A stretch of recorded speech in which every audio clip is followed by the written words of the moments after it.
दोस्तों इमेजिन करिए आप अटलांटिक ओशन के बीच एक ऐसे जहाज में हैं जो डूब रहा है। सारी लाइफ बोट्स लोगों से भर चुकी हैं और आपके पास बचाव का कोई रास्ता नहीं है। ठंडा पानी, -2 डिग्री सेल्सियस का तापमान, जिसमें अगर आप छलांग लगाते हैं तो सिर्फ कुछ ही मिनट में ठंड के कारण आप मर जाएंगे। ऐसे में आप क्या करेंगे? यही सोच सबके दिमाग में थी उस रात 15 अप्रैल 1912 को, जब टाइटैनिक समुद्र में डूब रहा था। सब लोग यही सोच रहे थे कि अब जान कैसे बचाई जाए। दोस्तों आखिर कैसे अनसिंकेबल कहे जाने वाले टाइटैनिक ने अपनी पहली यात्रा में समुद्र की गहराई में डुबकी लगाई। आज हम इस वीडियो में जानेंगे कि उस रात टाइटैनिक के साथ क्या क्या हुआ और कौन सी गलतियों की वजह से इतना बड़ा हादसा घटा। हमारी कहानी शुरू होती है 10 अप्रैल 1912 से, जब टाइटैनिक अपनी पहली यात्रा पर साउथहैम्पटन इंग्लैंड से न्यूयॉर्क के लिए रवाना हो रहा है। इस जहाज को कैप्टन एडवर्ड जॉन स्मिथ चला रहे हैं। अगर जहाज के साइज की बात करें तो ये 269 मीटर लंबा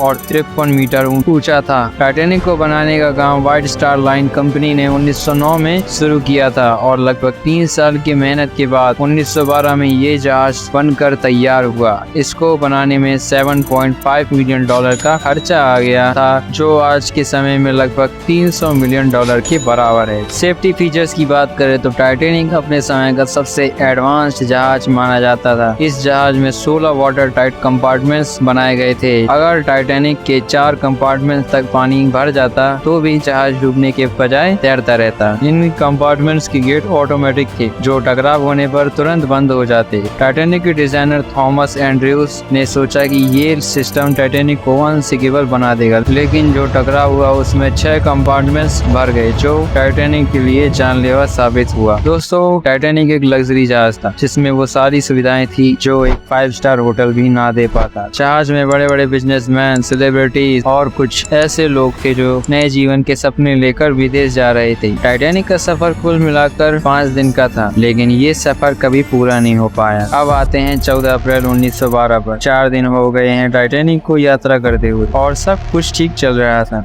रात हो चुकी थी और सब पैसेंजर एंजॉय कर रहे थे। इस रात चांद भी नहीं था। रात के लगभग 10:55 पर टाइटैनिक को आखिरी वार्निंग मिली SS कैलिफोर्निया शिप के रेडियो से, जो बताता है कि समुद्र में बड़े बड़े आइसबर्ग तैर रहे हैं। लेकिन टाइटैनिक के रेडियो ऑपरेटर ने इस वार्निंग पर ध्यान नहीं दिया, बल्कि उन्होंने उस रेडियो ऑपरेटर को चुप रहने को कहा।